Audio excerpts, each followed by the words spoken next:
그거 좀 켜주실래요?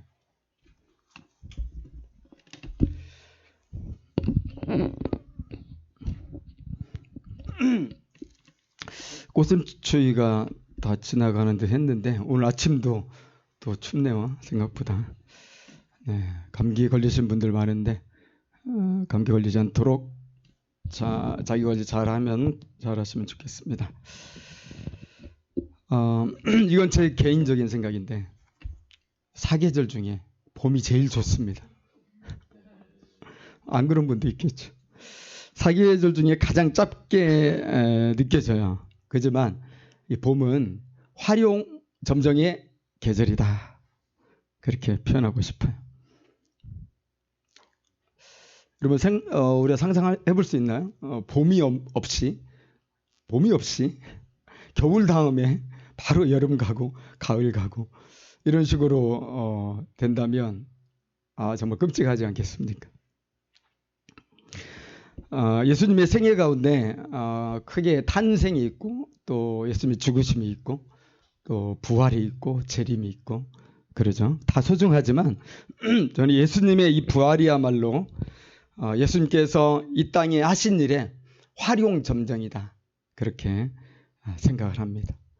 예수님이 부활을 하셨기 때문에 예수님이 이 땅에 오셨고 십자가에 죽으셨고 또 다시 오시는 이 모든 그림들이 완전히 뚜렷하게 되고 완전히 충만한 의미를 갖게 된 거죠.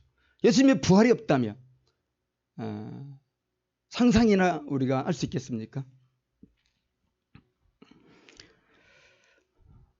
예수님에게 정말 이 부활이 없었다면 오늘날 기독교도 분명히 존재하지 않았을 것입니다. 그런데 예수님의 부활이 역사 속에서 발생했어요. 그렇기 때문에 제자들이 뒤집어졌어요. 제자들이 뒤집어지니까 세상도 뒤집어졌죠. 부활의 어떤 믿음을 갖는다 이 얘기는 뭐죠? 죽음도 이제 더 이상 두려워하지 않는다 이걸 말하잖아요. 그러니까 죽음도 두려워하지 않는 성도들을 이 로마가 절대로 이길 수가 없었던 거예요. 그 제국이 쳤죠. 그리고 세상은 이 예수님 앞에 무릎을 꿇기 시작했습니다. 그래서 여러분 오늘 본문에서 우리가 확인되지만은 하나님께서 정말 기뻐하시고 축복하시는 게 뭐냐면 부활신앙을 가진 성도들이고 부활신앙을 가진 성도들이 주님 앞에 순종하는 삶. 이것을 하나님은 너무 기뻐하신다. 특별히 본문에서 그게 확인이 되는데 하나님께서 예수 부활을 참으로 기뻐하신다는 것을 우리 알 수 있는 첫 번째 증거가 있다면 그것은 사탄과 악의 무리들이 이 부활을 너무나 싫어한다는 거예요. 여러분 하나님이 너무 기뻐하는데 이 사탄과 이 어둠의 세력들이 그거 같이 기뻐하겠습니까? 하나님이 너무 기뻐하는 것은 나쁜 사람들은 그것을 엄청 싫어하게 돼 있어요. 오늘 본문에 보니까 엄청 싫어해. 이걸 볼 때 야 정말 하나님께서 이 부활을 진짜 이 부활의 믿음을 가진 것을 또 이 부활의 소식이 전해지는 것을 진짜 기뻐하시는구나 알 수 있겠죠. 1절에서 3절에 이제 그런 기록들이 있죠. 1절을 보면은 이 이제 악한 종교 지도자들이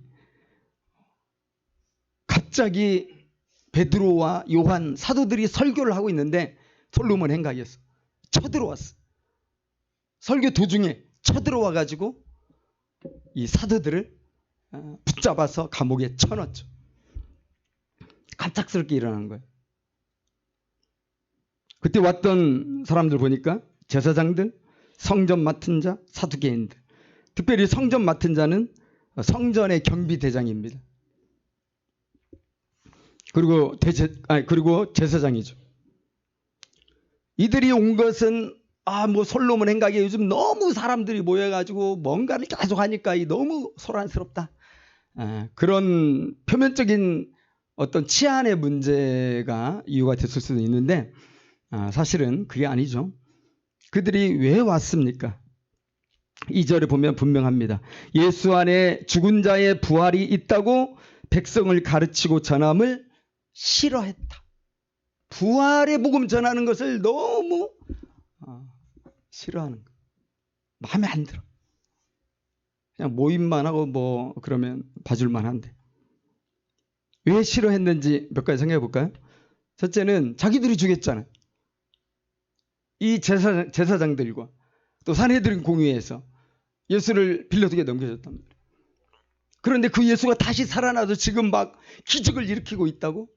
그건 완전히 자기들의 실패를 증명하는 것들이잖아요. 그러면 자기들의 어떤 그 유대 사회에서 쌓아놓은 기득권이 무너질 수 있는 거죠. 부활의 소식은 기득권자들에게는 되게 위협적인 소식이죠. 또 한 가지 이유를 든다면 사두개인들은 근본적으로 부활을 안 믿는 사람들이에요. 천사도 안 믿어요. 그들은 초자연적인 것을 믿지 않는 되게 합리주의적 신앙인들이에요. 기적을 안 믿죠. 그래서 싫어하죠. 그러나 이것들보다 더 중요한 건 따로 있어요. 여러분, 모든 악한 권력자들, 또 백성들을 탄압하는 독재자들, 그들은 기독교 신앙을 다 싫어하죠. 다 싫어합니다. 왜냐하면 기독교인들은 부활 신앙을 가지고 있기 때문이에요. 부활 신앙이라는 게 뭐냐면 죽음을 두려워하지 않는 신앙이죠. 죽음의 위협, 여러분 이것이야말로 사단에 속한 압제자들이나 독재자들이나 악한 권력자들에게는 최고의 무기잖아요. 그들은 사람들을 죽음으로 협박해요. 시민들을 죽음으로 협박해요. 감옥에 가두고 그냥 사형시켜버리고 공포정치죠. 그런데 기독교인들은 죽음을 두려워하지 않는 거예요. 그런데 제일 무서운 사람들이 사실은 기독교인들. 제대로 신앙 가졌을 경우에.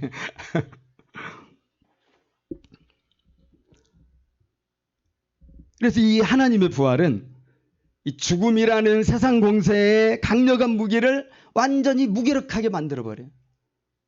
여러분 그런 신앙 가지고 있나요? 그게 우리 힘이에요. 부활의 신앙을 가진 사람은 죽음을 두려워하지 않아요. 그래서 권력의 칼이 아무리 협박해도 그 신앙을 꺾을 수 없죠. 그래서 하나같이 이 악한 권력자들은 언제나 부활신앙 가진 성도들을 핍박했고 그 세력이 커지지 못하게 했는데 뭐 네로 황제나 히틀러도 있고 일제강점기 시절에 일제 이 권력자들도 있고 북한의 공산 정권들도 그렇습니다. 오늘 본문도 보니까 이 마귀의 사주를 받은 악한 권력자들은 어떻게 하든 이 부활을 삭제하려고 하고 있어요. 부활을 인정하지 않으려고 하는 겁니다. 그래서 어떻게 했습니까? 그냥 사도들이 설교하고 있는데 갑자기 들이닥쳐가지고 성전 경비대장이 또 부하들을 당해 데려왔겠죠. 꽁꽁 결박해가지고 감옥에 가둬버렸어요. 그러나 여러분 아무리 싫어하고 없었던 일로 하려고 해도 하나님이 이루신 부활이 없어질 리 없죠. 결코 없어질 수 없습니다. 진리를 부인하면 진리가 없어집니까 여러분? 내가 진리를 거절한다. 내가 진리를 안 믿는다. 그럼 진리가 없어집니까? 그렇지 않아요. 더 그럴수록 진리는 더 생생하게 살아나고 진리를 없다고 하고 거부하는 사람이 망하게 되는 거죠.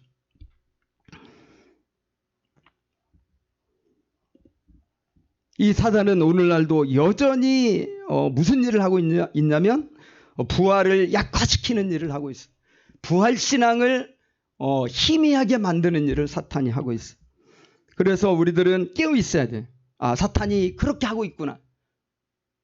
항상 우리가 가진 신앙이라는 것은 우리가 부활신앙이라는 걸 잊으면 안 돼요. 부활이 없는 신앙이라는 건 존재할 수 없는 거예요.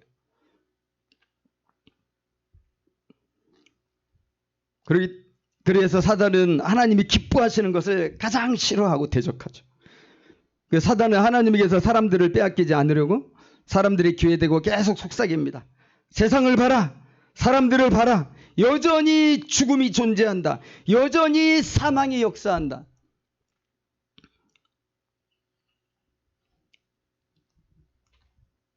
사탄의 이런 속임수가 상당한 영향력이 있어요. 사도 바울하면 우리 교회사 가운데 가장 위대한 하나님의 종이라고 할 수 있는데, 그가 고린도 교회를 세웠잖아요. 그런데 그가 섬겼던, 그가 말씀을 전했던 그런 고린도 교회에서 조차 성도들 가운데 부활을 안 믿는 성도들이 있어요. 여러분, 부활을 안 믿는 성도들이 있는 거예요. 십자가만 믿을 수도 있어요. 또는 재림만 믿을 수도 있어요. 잘못된 거죠, 물론.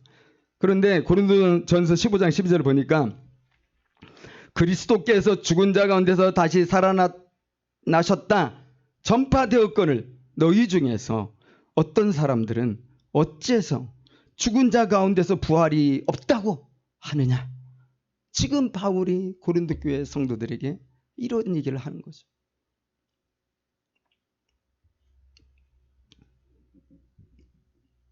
우리는 어떻습니까? 나는 어떻습니까? 정말 내 안에는 우리 주님이 부활하셔서 지금 나와 함께 하신다는 이 뜨거운 믿음이 있는가?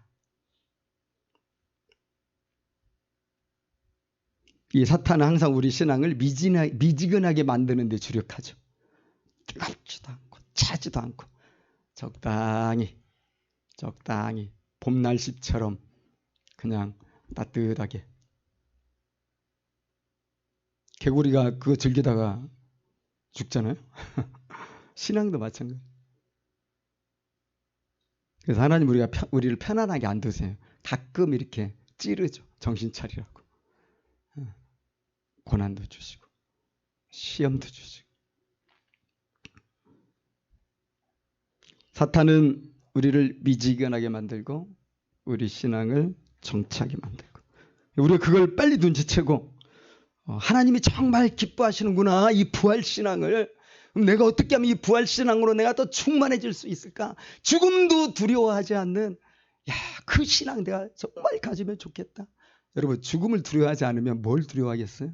사실 모든 먹고 사는 문제, 무슨 불안, 근심, 미래에 대한 걱정, 염려, 질병이 다 그 뿌리가 어디예요? 다 죽음이죠. 인생이 끝난다는 거, 죽는다는 거, 언젠가 죽을 거라는 거, 여기서부터 다 모든 불안이 우리에게 다양한 모습으로 닥쳐오는 거죠. 그래서 우리가 이 부활의 믿음을 확고하게 또 충만하게 갖고 있는 것이 기쁘게 신앙생활을 할 수 있는 하나의 길이라고 생각해요. 하나님이 부활을 기뻐하신다는 또 다른 증거가요, 4절에 보면 나오죠. 말씀을 들은 사람 중에 믿는 자가 많으니 남자의 수가 약 5천이나 되었더라. 사실 너무 놀라운 말씀이죠. 한마디로 얘기할 수 있어요. 지금 사도들이 감옥에 딱 들어갔는데 하나님의 역사는 더 크게 일어나고 있죠. 이것은 정말 하나님께서 이 부활의 복음을 이렇게 사용하시고 이렇게 축복하시고 기뻐하시는구나. 이 사탄은 극도로 싫어하지만 하나님은 너무나 기뻐하시는 것이 부활의 복음이에요. 여러분, 지금까지 우리가 살펴봤지만 예루살렘 성도들에게 부활의 복음이 명확하게 전달될 때마다 얼마나 놀라운 구원의 역사가 일어났습니까? 오순절날 베드로의 설교를 통해서 3,000명이 회개하고 예수를 믿었잖아요. 또 이번에는 믿는 자가 5,000명이나 되었다고 했습니다. 하나님은 부활을 전하는 사람들을 통해서 일하신다. 부활을 전하는 교회를 통해서 구원의 역사를 이루어 가신다는 것을 알 수가 있어요. 그럼 우리 여러분, 오늘날 복음이 힘을 얻고 사람들이 구원받는 일을 우리가 정말 보기를 원하면 다른 것을 기대할 게 아니라 제대로 된 부활의 설교를 해야 돼요.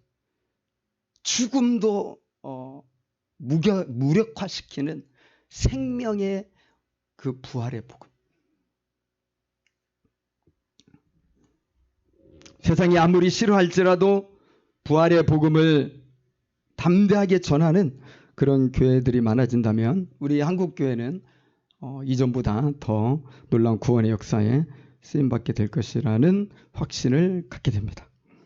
여러분, 우리 개인적으로 전도할 때도 그래요.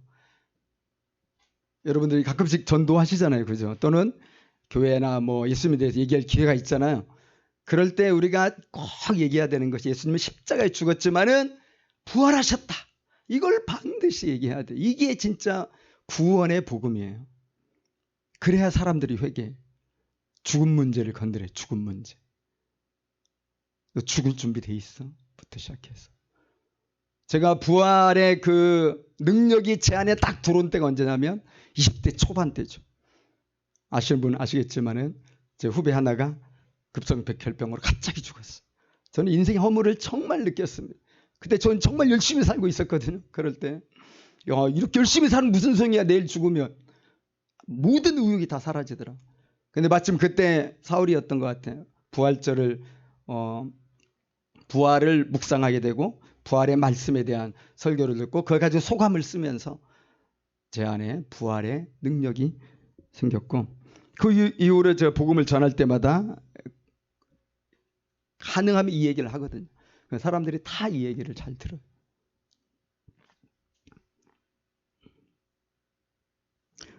오늘 말씀에서 우리가 확인하는 거죠. 십자가에 죽은 예수님이 부활하셨다는 이 부활의 증언이 많은 사람들을 하나님께로 돌아오게 했다는 것입니다. 우리가 부활의 복음을 보다 잘 준비해서 전할 때 하나님께서 더 기뻐하시고 더 좋은 열매를 맺게 하실 것이라고 믿습니다.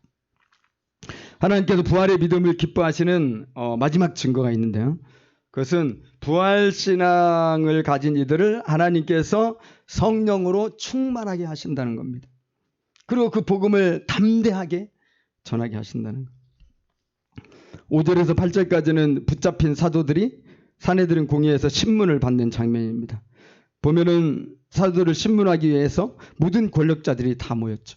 대제사장 안나스와 가야바, 또 관리들, 장로들, 서기관, 또 알렉산더와 대제사장이 문중이 다 참여했다고 했습니다. 그러니까 사내들인 공회가 사실 열린 거죠. 그런데 여러분, 우리 익숙한 장면이잖아요. 사내들인 공회에서 예수님을 신문했어요. 이 사람들이에요. 여기 대표적인 사람이 가야바죠. 가야바가 예수님을 신문하고 빌라도에게 넘겨줬어요. 그 가야바가 이제는 그 예수의 부활을 전하는, 예수 살아났다고 막 이렇게 난리를 피우는 사도들 다 모아놓고 신문하는 거니까 살벌한 상황이라고 할 수 있겠죠. 지금 그 무서운 사내들인 공회가 제자들을 그 공회 한 가운데 딱 이렇게 세우고 열렸습니다. 그리고는 신문 질문이 뭡니까? 너희가 무슨 권세와 누구의 이름으로 이 일을 행하였느냐? 여러분, 이 질문도 익숙하지 않습니까? 이 대제사장이 예수님께 했던 질문이 이 질문이죠. 마태복음 21장 23절에 보니까 예수님에게 대제사장이 질문합니다. 네가 무슨 권위로 이런 일을 하느냐? 또 누가 너에게 이러한 권위를 주었느냐? 여러분, 사도들이 생각할 때 어떻습니까? 정말로 이 죽음이 눈앞에 지금 어른어른 거릴 수 있는 상황이죠.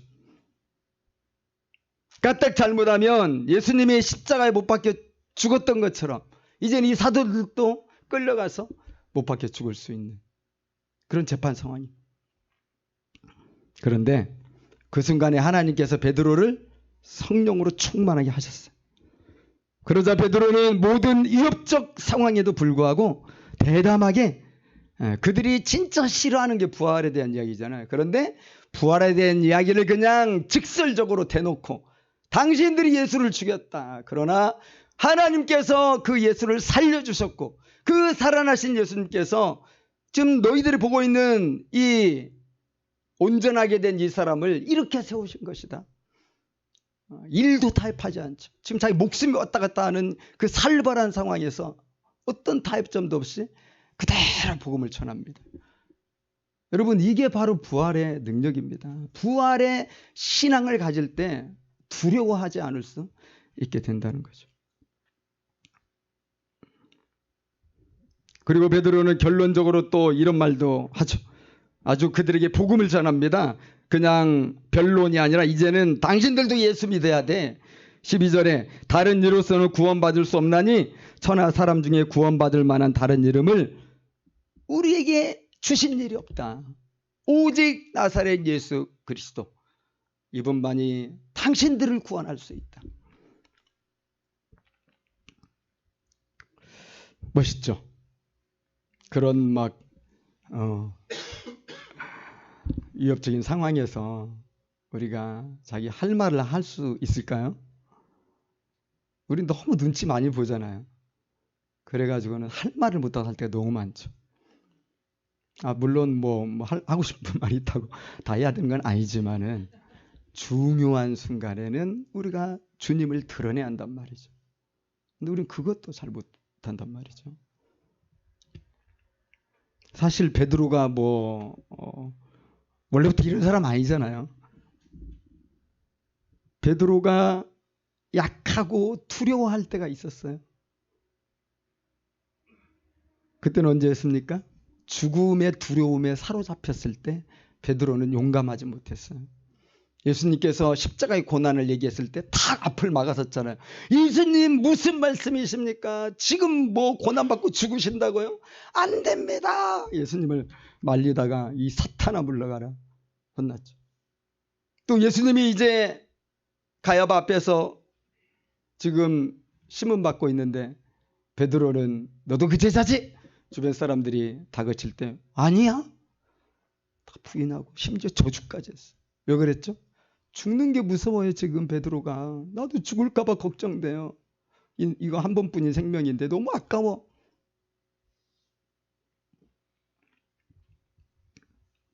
명색이 예수의 수제자 베드로인데 여러분 얼마나 부끄럽고 수치스러운 모습입니까?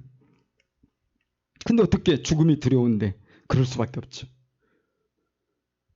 어쨌든 모든 사람들을 그렇듯이 베드로도 항상 어떻게든 살아보려고 발버둥을 친 사람이에요.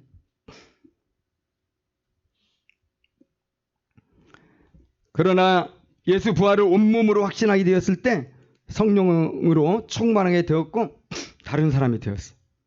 그래서 성령 충만한 베드로는 더 이상 죽음을 두려워하지 않는 사람이 되었죠. 여러분 한때 유행했던 말 중에 중꺽말하는 말이 있었죠. 중꺽부는 뭔지 아십니까? 중요한 것은 꺾이지 않는 부활신앙이다. 중꺽부를 잊지 마시기 바랍니다.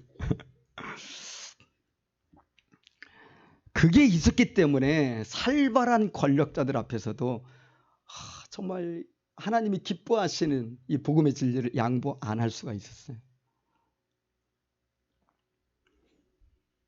여러분 신앙생활을 한다는 것은 무엇입니까? 우리가 주님과 동행해야 된다 이런 말을 하는데 그 무슨 뜻입니까? 그것은 바로 부활하신 예수님과 동행한다는 거예요. 예수님 살아계시잖아요. 성령으로 말미암아 부활하신 예수님과 내가 매일 매시간 함께 살아가는 것이 이게 신앙생활을 하는 거예요. 그것이 주님과 동행하는 거죠. 이러한 부활의 믿음이 우리에게 확고할 때 이 세상이 아무리 혼란하고 힘겨울지라도 우리는 그 모든 상황들을 이겨낼 수가 있다는 겁니다. 죽음과 절망으로부터 우리에게 달려오는 모든 두려움과 불안들 또는 일상에서 흔히 겪는 많은 이 압박들과 시련들 이런 것들도 능히 이겨내게 하고 복음의 빛을 비추는 그리스도의 향기를 드러내는 그러한 하나님의 사람으로 살게 할 수 있는 거죠. 여러분 한 번쯤 다 들어보셨겠지만 종교개혁자 루터의 유명한 그 일화가 있잖아요. 루터가 그 거대한 중세 가톨릭과 싸움을 할 때 얼마나 힘들었게 스트레스도 많고 위험도 많고 어느 날 너무 낙심이 돼가지고 집에 돌아왔잖아요. 그때 집에서 뭘 봤습니까? 아내가 검은 상복을 입고 있었더라. 왜 당신 상복 입고 있냐? 그러니까 당신을 보니 예수님이 죽은 게 틀림없습니다. 그랬죠.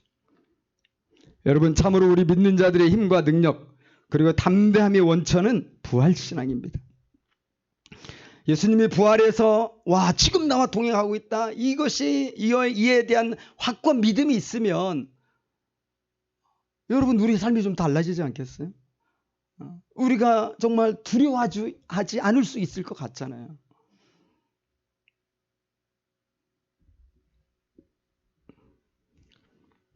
믿음의 핵심이에요. 부활신앙이. 십자가에 못 박히셨지만 살아나셔서 지금 이제는 나와 함께 하신다. 예수님이 보이지 않기 때문에 부활신앙이 어렵다고 할 수도 있어요. 보이지 않기 때문에 또 우리가 잊을 때도 많고 희미해질 때도 있겠지만은 그러나 주님은 그런 나의 생각과는 다르게 항상 뚜렷하게 분명하게 살아계시고 함께 하신다는 거죠. 그래서 임마누엘이라고 그랬죠. 임마누엘. 내가 너희와 항상 함께 할 것이다. 이 믿음 위에 굳게 서는 우리의 성도님들 되시길 바랍니다. 이 부활의 신앙의 터 위에 굳게 설 때 성령으로 충만하게 되고 이것이 우리를 세상에 감당할 수 없는 사람으로 만들고 세상을 이기는 능력을 나타내게 하는 것입니다. 오늘 말씀을 좀 정리해 보겠습니다. 여러분, 하나님께서 매우 기뻐하시는 신앙이 바로 부활의 믿음입니다. 우리가 부활신앙을 굳건히 할 때 마귀의 공격과 회방이 있을 수 있습니다. 그러나 어떻습니까? 우리는 잃는 것보다 얻는 것이 많다는 겁니다. 잃어버린 건 생각나지 않을 정도로 우리는 풍성하게 얻으며 승리를 누리게 됩니다. 비록 사도들이 감옥에 갇혔지만 믿는 자가 5,000명이나 되지 않았습니까? 여러분, 부활을 전할 때 하나님께서 기뻐하십니다. 그래서 이처럼 복음의 열매가 효과적으로 맺히게 한다는 거죠. 또한 무엇보다도 하나님께서 예수의 부활을 믿고 따르는 자들을 기뻐하시고 성령으로 충만하게 해주십니다. 그래서 확고한 부활신앙 가진 자는 때마다 일마다 성령의 충만을 받아서 담대하게 이 삶을 살아갈 수 있게 됩니다. 여러분, 주일이면 무조건 교회 오잖아요. 눈이 오나 비가 오나 주일만 되면 교회 오는 이유가 뭡니까? 뭐 많은 얘기를 할 수 있겠지만 단순히 얘기하면은 예배 시간이 11시에 딱 정해져 있기 때문에 정해진 시간이 딱 있고 이건 절대 불변하지 않기 때문에 하여튼 그 시간까지 가면 예배 드릴 수 있다. 그리고 하나님이 오라고 하신다. 이런 게 있기 때문에 무조건 옵니다. 저는 이제 우리 교회가 가정과 직장이라는 일상에서 시간을 확정해가지고 규칙적으로 기도와 말씀 속으로 들어가야 될 때라고 믿습니다. 여러분, 지난 12월 이후로 저는 하루에 3번 지금 계속 기도를 하고 있어요. 여러분 중에는 혹시 목사님이니까 당연히 해야지 이렇게 할 수도 있을 것 같아요. 아멘입니다. 목사는 당연히 해야죠. 그렇지만 성도들은 안 해도 됩니까? 그건 아니라는 거예요. 좋은 예가 다니엘이죠. 다니엘. 그 엄청난 거대 제국 바벨론의 총리잖아요. 그런데도 그 바쁜 총리가 하루에 3번 항상 예루살렘으로 향한 창을 열고 포로민으로서의 고통을 주님 앞에 고백하고 이곳에서 하나님과 동행하며 그 뜻을 행하며 살 수 있게 하신 그 은혜를 기억하고 감사의 기도를 항상 드렸다고. 그래서 원수들도 다 알아. 저 친구 맨날 3번 기도한다는 거. 그거 알고 그걸 약점 삼아 공격했잖아요. 여러분, 다니엘도 그렇게 했는데 우리는 다니엘보다 훨씬 많이 은혜 받은 사람이죠. 왜냐하면 예수님의 죽으심과 부활과 성령의 은혜를 우리가 충만하게 누리고 있으니까. 어쨌든 제가 지난 12월 중순 이후로 그렇게 하루 3번씩 계속 기도하고 있는데 놀랄 때가 많아요. 진짜 깜짝깜짝 놀랄 때가 많고 하나님께서 정말 일하시는구나 이것을 계속 체험하고 있습니다. 그래서 제 소망은 죽을 때까지 이렇게 계속 기도하는 건데 그래서 너무 기대가 되고요. 정말 내가 몇 개월 이렇게 했을 뿐인데 올 1년 그렇게 하고 내년도 하고 내후년도 하고 하면 정말 무슨 일이 일어날까? 정말 기대가 됩니다. 이 좋은 것을 여러분 제가 저 혼자만 가지고 있으면 안 되기 때문에 여러분에게 제가 계속 얘기하면 제발 시간 정해서 기도합시다. 시간 정해서. 시간 정하지 않으면 이게 우선순위에서 항상 밀리잖아요. 우리 늘 경험하잖아요. 우리 바쁘죠. 그러니까 기도 시간을 먼저 정하고 모든 플랜을 거기에 맞춰서 짜야죠. 그렇다고 기도를 여러분들이 처음부터 많은 시간 할 필요는 없을 것 같고 본인이 할 수 있는 만큼 하시면 되죠. 5분이든 10분도 괜찮아요. 중요한 건 한 달에 5분씩 늘려가는 게 중요한 것 같고요. 한 30분 정도 해가지고 여러분들이 하루에 3번 정도 기도할 수 있다면 그거 대단할 것 같아요. 항상 부활신앙을 가지고 성령 충만하게 이 세상을 이기며 나아갈 수 있을 것 같아요. 여러분 마틴 루터는 하루 4시간 기도했대요. 그 바쁘신 양반이. 하루 4시간 기도하면서 그 모든 과업을 다 이뤄낸 거예요. 그러니까 이거 하나님이 하신 거라는 게 내가 한 게 아니라 마틴 루터가. 바쁠수록 기도한다 이런 말이 있지만 루터가 그렇게 말했거든요. 나는 바쁘기 때문에 더 많이 기도한다. 더 빨리 일어나서 1시간 더 기도한다. 바쁘니까. 그렇게 내가 하는 모든 게 하나님의 일이 된다는 거예요. 그러면서 사람들에게 틈만 나면 이렇게 강조했대요.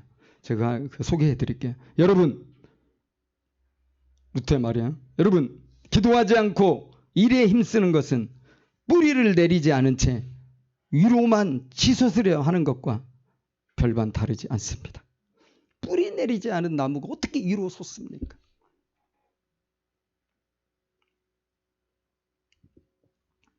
그래서 기도 시간 본인이 잘 할 수 있고 방해받지 않을 수 있는 시간을 5분이든 10분이든 꼭 정하시고 기도를 시작하면 좋겠습니다. 여러분 사탄은 이 부활신앙을 너무나 싫어하기 때문에 우리 정말 기도 못하게 아주 극렬하게 회방하는 게 이 사탄이에요.